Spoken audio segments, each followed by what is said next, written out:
बिस्मिल्लाहिर्रहमानिर्रहीम। अस्सलाम वालेकुम। क्लास 10 की नेशनल बुक फाउंडेशन की जो बुक है हमारे पास, उसका चैप्टर नंबर हमने 4 स्टार्ट किया हुआ था, विच इज़ इलेक्ट्रोकेमिस्ट्री। हमने इलेक्ट्रोलिसिस ऑफ मोल्टन सॉल्ट्स पढ़ लिया था, जिसके अंदर हमारे पास 2 सॉल्ट्स आ गए थे, which is NaCl and PbCl2। दोनों का मोल्टन स्टेट में हमने इलेक्ट्रोलिसिस पढ़ा कि हमने देखा कि उसके अंदर क्लोरीन गैस दोनों में प्रोड्यूस होती है और दोनों में जो मेटल होता है वो सॉलिड में कन्वर्ट हो जाता है। आज का हमारा टॉपिक है electrolysis of aqueous solution of salts. तो इसके अंदर हमारे पास सबसे पहले आता है electrolysis of concentrated solution of NaCl। जो एक्वस सॉल्यूशन का इलेक्ट्रोलिसिस होता है, इसके अंदर भी हमारे पास 2 टाइप्स आती हैं, जो कि होती हैं कॉन्सेंट्रेटेड सॉल्यूशन और डाइल्यूट सॉल्यूशन। तो आज हम पढ़ेंगे कॉन्सेंट्रेटेड सॉल्यूशन ऑफ NaCl। अब देखें, जब आपने मोल्टन सॉल्ट्स के अंदर इलेक्ट्रोलिसिस पढ़ा था NaCl का, तो उसके अंदर हमने क्या पढ़ा था कि जो सोडियम क्लोराइड होता है अपने रिस्पेक्टिव आयंस में स्प्लिट हो जाता है इलेक्ट्रोलिसिस के थ्रू।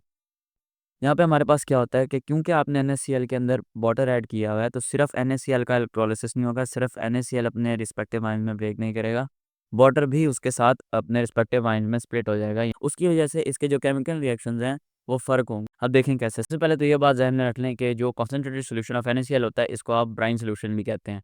तो अगर सवाल में उन्होंने ब्राइन सॉल्यूशन पूछ लिया या कॉन्सेंट्रेटेड सॉल्यूशन ऑफ NaCl पूछ लिया, बात एक ही है।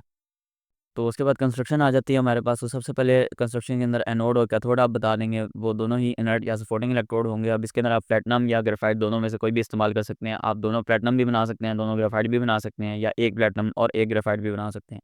इलेक्ट्रोलाइट क्या होगा? इलेक्ट्रोलाइट आप लिखेंगे कॉन्सेंट्रेटेड सॉल्यूशन ऑफ NaCl, जैसा कि सवाल में दिया गया, या आप लिखेंगे ब्राइन सॉल्यूशन। इसके बाद हमारे पास आ जाते हैं केमिकल रिएक्शंस। अब यहाँ पे जो केमिकल रिएक्शंस हैं, क्योंकि आपने इसमें वाटर भी ऐड किया हुआ है, तो सिर्फ NaCl का इलेक्ट्रोलिसिस नहीं होगा, वाटर का भी इलेक्ट्रोलिसिस होगा, और उसके इलेक्ट्रोलिसिस की वजह से जो रिएक्शन हैं वो बदल जाएंगे। रिएक्शंस कैसे बदलेंगे? तो सबसे पहले हम जो इलेक्ट्रोलिसिस है उसके अंदर हम 2 रिएक्शन लिखेंगे। कैसे? तो पहला रिएक्शन हम लिखेंगे NaCl in aqueous solution state goes to form Na plus plus Cl minus. दूसरा रिएक्शन आता है हमारे पास H2O goes to form H plus plus OH minus. ये दोनों हमारे पास इलेक्ट्रोलिसिस के रिएक्शन आ गए। उसके बाद आ जाते हैं आप रिएक्शन एट एनोड पे।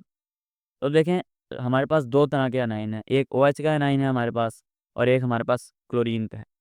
तो देखें, जो OH है वो रिलेटिवली भारी है कंपेयर टू क्लोरीन। मतलब आप यूँ समझ लें, इसके अंदर 2 एटम है, क्लोरीन एक सिंगुलर एटम है या सिंगुलर आयन है।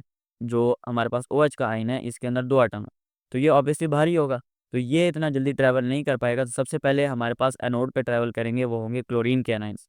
क्लोरीन के एनाइंस वहाँ चले गए, वहाँ जाके वो बनाएंगे Cl2 गैस प्लस इलेक्ट्रॉन। अब हमारे पास प्रोडक्ट साइड पे जब 2 क्लोरीन के एटम्स आ रहे हैं, तो ऑब्वियसली हमें रिएक्टेंट साइड पे भी 2 क्लोरीन के एनाइंस बनाने पड़ेंगे, तो इसके साथ आप 2 लगा देंगे। और जब 2 क्लोरीन के एनाइन एक-एक इलेक्ट्रॉन लूज़ करेंगे, तो 2 इलेक्ट्रॉन हो जाएँगे, तो प्रोडक्ट साइड पे आप 2 इलेक्ट्रॉन लिख देंगे। उसके बाद हमारे पास आ जाता है रिएक्शन एट कैथोड। तो देखें, कैथोड पे भी हमारे पास 2 तरह के कैटायन है, तो उनमें से कौन-सा ज़्यादा जल्दी ट्रैवल करेगा?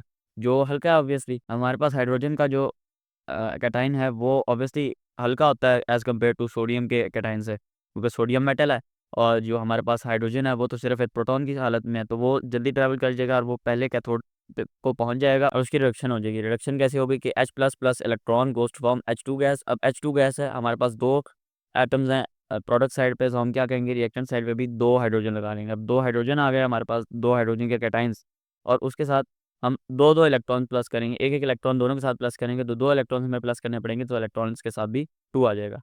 अब रिएक्शन इन सॉल्यूशन, इसके अंदर आप ओवरऑल रिएक्शन अभी नहीं लिखें, पहले आप रिएक्शन इन सॉल्यूशन लिखेंगे। क्योंकि देखें, क्लोरीन और H2 तो गैस बन के लिबरेट हो गए, वो तो उड़ गए, उनका तो कोई काम नहीं है अभी रिएक्शन में। तो सॉल्यूशन में हमारे पास क्या रह गया? Na प्लस, क्योंकि वो भाई था वो सॉल्यूशन में रह गया, और OH माइनस, ये दोनों हमारे पास एनायंस रह गए। तो अब हम क्या लिखेंगे कि Na plus plus OH minus goes to form NaOH। अब लास्ट हमारे पास आ जाता है ओवरऑल रिएक्शन। अब ओवरऑल रिएक्शन लिखने के लिए सबसे पहले हमने जो ऊपर 4 इक्वेशंस लिखी हैं, इन्हें बैलेंस करना पड़ेगा एक दूसरे के साथ। वो कैसे? तो देखें, प्रोडक्ट साइड के ऊपर हमारे पास एक मॉलिक्यूल हाइड्रोजन का बना है, जिसके अंदर 2 एटम होते हैं। तो रिएक्शन साइड पे हमने 2 कैटायंस बना दिए। जब यहाँ पे 2 कैटायंस हैं, तो फिर हमें ऊपर वाटर वाली इक्वेशन में भी 2 कैटायन चाहिए होंगे, तो इसके साथ हम 2 लगा देंगे। इस 2 की वजह से हमें पूरी इक्वेशन को 2 से मल्टीप्लाई करना पड़ेगा, ताकि इक्वेशन बैलेंस रहे। तो ये बन जाएगी 2H2O goes to form 2H plus plus 2OH minus. OH minus भी बैलेंस हो गए। उसके बाद हमारे पास Cl2 आ जाता है। तो देखें, प्रोडक्ट साइड के ऊपर हमारे पास 2 क्लोरीन के एटम थे, तो हमने रिएक्टेंट साइड पे भी 2 क्लोरीन के एनाइन बना दिया। अब 2 क्लोरीन के एनाइन हमारे पास रिएक्टेंट साइड पे हैं, तो हमने ऊपर वाली जो NaCl के इलेक्ट्रोलिसिस की इक्वेशन है, उसको भी पूरी को 2 से मल्टीप्लाई कर देना, ताकि वो भी बैलेंस रहे, और हमारे पास क्लोरीन का जो एनाइंस हैं हम उन्हें कैंसिल कर सकें। तो ये हमारे पास सारी इक्वेशन बैलेंस हो गई। लास्ट में हम क्या बैलेंस करेंगे? Reaction in solution. तो देखें, हमारे पास ऊपर 2 सोडियम के कैटाइन है, और साथ ही हमारे पास 2 OH के एनाइन है, तो यहाँ पे भी दोनों के साथ 2 मल्टीप्लाई होगा और पूरी इक्वेशन के साथ जब 2 आप मल्टीप्लाई करेंगे तो हो जाएगा 2Na plus plus 2OH minus goes from 2NaOH। अब उसके बाद हमारे पास आ जाता है ओवरऑल रिएक्शन। तो देखें हमारे पास 2 हाइड्रोजन के कैटाइन प्रोडक्ट साइड पे, 2 रिएक्टेंट साइड पे ये कैंसिल हो गए, 2 इलेक्ट्रॉन प्रोडक्ट रिएक्टेंट साइड पे ये भी कैंसिल हो गए, 2 हमारे पास क्लोरीन के एनाइन ये भी कैंसिल हो गए। फिर है हमारे पास OH के आइंस वो भी कैंसिल हो गए दोनों साइड पे, और जो Na प्लस के कैटाइंस हैं वो भी हमारे पास दोनों साइड पे कैंसिल हो गए। तो हमारे पास क्या बचेगा, ओवरऑल रिएक्शन होगा 2NaCl plus 2H2O goes to form H2 plus Cl2 plus 2NaOH। H2 की बेस में भी गैस लिखेंगे और Cl2 की बेस में भी गैस लिखेंगे। उसके बाद हमारे पास वर्किंग आ जाती है। तो वर्किंग में बेसिकली जो आपके पास केमिकल रिएक्शंस होते हैं ना सारे, उन्हें आपने वर्डिंग में एक्सप्लेन कर देना होता है। कैसे? आप बताएंगे कि 2 NaCl का बॉन्ड टूटा तो 2 सोडियम के कैटायन बन गए और 2 क्लोरीन के आयन बन गए, और 2 वाटर के मॉलिक्यूल्स का बॉन्ड टूटा तो 2H प्लस के कैटायन बन गए और 2OH माइनस के आयन बन गए। तो अब आप बताएंगे कि क्योंकि OH भारी है Cl के मुकाबले में, तो क्लोरीन पहले एनोड पर चला जाएगा, उसकी ऑक्सीडेशन पहले हो जाएगी, वो गैस में कन्वर्ट होकर लिबरेट हो जाएगा सोल्यूशन से। उसके बाद आप तो कैथोड पे भी आप ये बताएंगे कि जो सोडियम है वो भारी है एज़ कम्पेयर टू जो हमारे पास कैटाइन है हाइड्रोजन का। तो हाइड्रोजन पहले वहाँ चला जाएगा कैथोड पे और उसकी हमारे पास रिडक्शन हो जाएगी, और रिडक्शन होने के बाद वो गैस में तब्दील होके वो भी सोल्यूशन से लिबरेट कर जाएगा।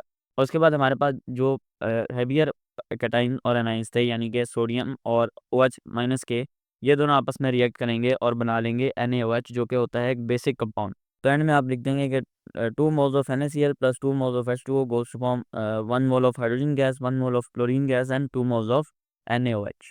तो ये था हमारे पास electrolysis of concentrated solution of NaCl। आज के लेक्चर के हवाले से कोई भी सवाल हो तो कमेंट सेक्शन के अंदर पूछ लीजिएगा। नेक्स्ट वीडियो होगी इंशाल्लाह electrolysis of dilute solution of NaCl के ऊपर। तो मिलते हैं अगली वीडियो में, तब तक के लिए अल्लाह हाफ़िज़।